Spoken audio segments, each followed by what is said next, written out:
Maharashtra assembly ఎన్నికల ఫలితాలు వెలువడి వారం రోజులవుతున్నా కొత్త ప్రభుత్వ ఏర్పాటుపై ఇంకా సందిగ్ధత కొనసాగుతోంది. ఫుల్ మెజార్టీతో ఘన విజయం సాధించిన మహాయుతి తరపున సీఎం ఎవరనేది ఇంకా స్పష్టం కాలేదు. మహారాష్ట్ర సీఎం రేస్లో బీజేపీ నేత దేవేంద్ర ఫడ్నవీస్ కాకుండా కొత్త పేరు తెరపైకొచ్చింది.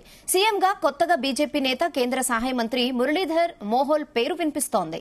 గతంలో పూణే మేయర్గా మురళీధర్ పనిచేశారు. రాజకీయ వర్గాల్లో పెద్దగా ప్రచారంలో లేని మురళీధర్ ను బీజేపీ అగ్రనాయకత్వం మహారాష్ట్ర సీఎం పదవికి సూచిస్తున్నట్లుగా తెలుస్తోంది.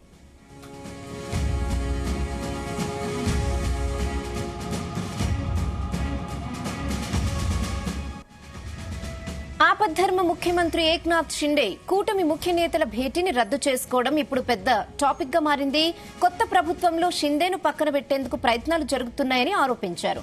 సీఎం ఎంపిక, శాఖల కేటాయింపుల విషయంలో కూడా కూటమి నిర్ణయంతో షిండే అసంతృప్తిగా ఉన్నట్లు ప్రచారం జోరుగా జరుగుతోంది. కానీ ఆయన అనారోగ్య సమస్యలతో ఊరికి వెళ్లినట్లుగా మరికొందరు నేతలు చెబుతున్నారు. మరోవైపు తన భవిష్యత్తు కార్యాచరణపై షిండే 24 గంటల్లో కీలక ప్రకటన చేసే అవకాశం ఉన్నట్లుగా భారీగా ఊహాగానాలు వినిపిస్తున్నాయి. ఇక దీంతో ఆయన మహాయుతి కూటమితో కలిసే ఉంటారా లేదా అనే అనుమానాలు కూడా తెరపైకొస్తున్నాయి.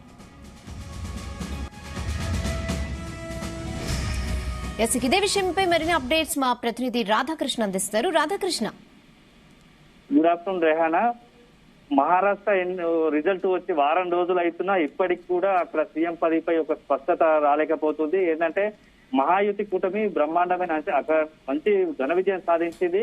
అయితే ఈ సీఎం విషయానికి వచ్చేసరికి మాత్రం ఎటు తేల్చుకోలేకపోతుందని చెప్పవచ్చు. గత వారం రోజులుగా ఢిల్లీ సంబంధించి పెద్దలతో, బీజేపీ పెద్దలతో ఈ కూటమికి సంబంధించిన ముఖ్య నేతలు పలు విధాలుగా సమావేశాలు ఏర్పాటు చేసిన సీఎం సంబంధించి ఒక స్పష్టత రాలేకపోతున్నారు.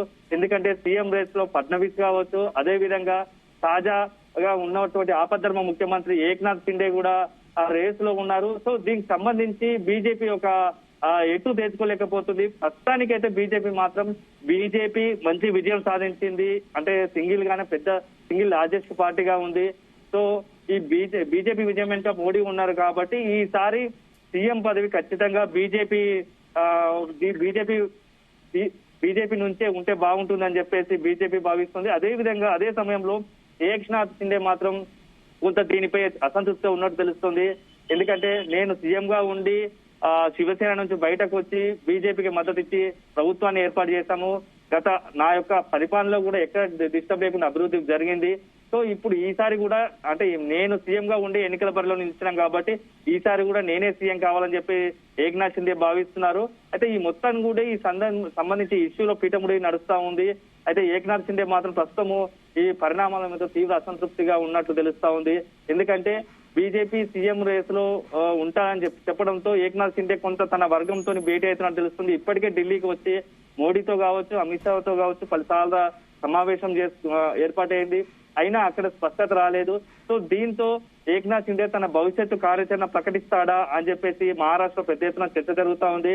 అయితే దీనికి ఊటంకిస్తూ దీన్ని బలపరిచేలా శివసేన ఉద్ధవ్ ఠాక్రే సంబంధించిన నేత కొంత కీలక ట్వీట్ చేశాడు. ఏక్నాథ్ షిండేను బీజేపీ పక్కన పెట్టబోతుందంటూ ట్వీట్ చేయడం ఇప్పుడు కలకలం రేపుతా ఉంది. అయితే మొత్తంగా పరిణామాలు చూస్తుంటే ఈ రోజు కూటమి భేటీ ఉన్నప్పటికీ ఏక్నాథ్ షిండే హాజరు కాలేయడం తెలుస్తా ఉంది. సో దీనికి పలు కారణాలు చెప్తా ఉన్నారు. ఏక్నాథ్ షిండే వర్గీయులు మాత్రం అనారోగ్యం అని చెప్తున్నప్పటికీ పైకి అనారోగ్యం అని చెప్తున్నా కొంత అసంతృప్తి కారణంగానే ఈ కూటమి భేటీకి హాజరు కాలేకపోతున్నట్టుగా తెలుస్తుంది. ఈ పరిణామాల నేపథ్యంలో మహారాష్ట్ర సీఎం పదవికి సంబంధించి నెక్స్ట్ ఎలాంటి పరిణామాలు ఉండబోతాయి అని చెప్పేసి దేశవ్యాప్తంగా చర్చ జరుగుతా ఉంది. అయితే ఇప్పుడున్న పరిస్థితుల్లో ఏక్నాథ్ షిండే అనేవాడు చాలా కీలకంగా మారబోతున్నాడు. ఎలాంటి నిర్ణయం తీసుకుంటాడు? ఎందుకంటే శివసేన నుంచి బయటకు వచ్చి ఉద్ధవ్ ఠాక్రేతో వ్యతిరేకంగా బయటకు వచ్చి మోడీతో కలిసినందుకు తను సీఎం పదవి చేపట్టాడు. సో ఇప్పుడు సీఎం పదవి లేకపోవడంతో ఆ మహాయుతిలో కొనసాగుతాడా, లేకుంటే కొంతగా బయటకు వస్తాడా, ప్రతిపక్షంలో ఉంటాడా అనేది మాత్రం ఇప్పుడు ఒక పెద్ద ఎత్తున చర్చ జరుగుతోంది. ఈ మొత్తం వ్యవహారం మాత్రం మహారాష్ట్రకు సంబంధించి దేశవ్యాప్తంగా కూడా రాజకీయాల్లో పరిణామంగా భావించే అవకాశం ఉంటుంది. ఎందుకంటే ఇప్పటికే ఆ శివసేన కావచ్చు, అదే విధంగా ఎన్సీపీ కావచ్చు, ఆ మహారాష్ట్ర 2 కీలక పార్టీలు ఒక రకంగా చెప్పాలంటే మహారాష్ట్ర రాజకీయాలను శాసించే ఈ 2 పార్టీలను కూడా గతంలో బీజేపీ ఈ 2 పార్టీలు నిట్ట నిలువుగా చీల్చేసింది. 2 పార్టీల నుంచి 2 ఇతర బయట ఇద్దరు కీలక నేతలు బయటకు వచ్చి సపరేట్ గా పార్టీ చేసుకున్నారు. సో ఇప్పుడు ఈ ఇద్దరు నేతలు కూడా మహారాష్ట్రలో గవర్నమెంట్ ఏర్పడడానికి బీజేపీ కూటమి ఘన విజయం సాధించడానికి కూడా కారణమయ్యారు. సో అందులో ఏక్నాథ్ షిండే అనేవాడు కీలక వ్యక్తి. అలాంటి వ్యక్తిని ఇప్పుడు బీజేపీ పక్కకు పెడుతుందా అనేది మాత్రం ఇప్పుడు రాజకీయాల్లో ఒక సంచలనంగా చెప్పవచ్చు. ఒకవేళ అదే జరిగితే ఏక్నాథ్ షిండే అనేవాడు ఏం చేయబోతాడు? తిరిగి ఉద్ధవ్ ఠాక్రేతో ఏమన్నా మళ్ళీ కలిసిపోతాడా? అంటే కలిసి ప్రతిపక్ష దాంట్లోనే ఉంటాడా? లేదంటే ఇప్పటికీ కూడా బీజేపీతో చర్చలు కొనసాగిస్తారా? లేదు మధ్య మార్గంగా కేంద్ర మంత్రిగా అవకాశం చేపట్టే అవకాశం ఉందా? కేంద్రంలో కీలక మంత్రి పదవి ఇచ్చి అదేవిధంగా కొద్ది రోజుల పాటు 2.5 సంవత్సరాలు బీజేపీ ముఖ్యమంత్రి చేపట్టిన తర్వాత మరో 2.5 సంవత్సరాలు శివసేనకు అవకాశం ఇస్తారా? అప్పుడు శివసేనకు అవకాశం ఇచ్చిన క్రమంలో ఏక్నాథ్ షిండే సీఎం అవుతారా అనేది మాత్రం ఇప్పుడు పార్టీ బీజేపీలో కావచ్చు, మహాయుతిలో కావచ్చు ఈ చర్చ జరుగుతోంది. అయితే ఇదే సందర్భంలో బీజేపీ మరో ప్లాన్ కూడా చేస్తున్నట్టు తెలుస్తోంది. ఇప్పటికే అటు ఎన్సీపీ కావచ్చు, అంటే ఉద్ధవ్ ఠాక్రే, అదే అజిత్ పవార్.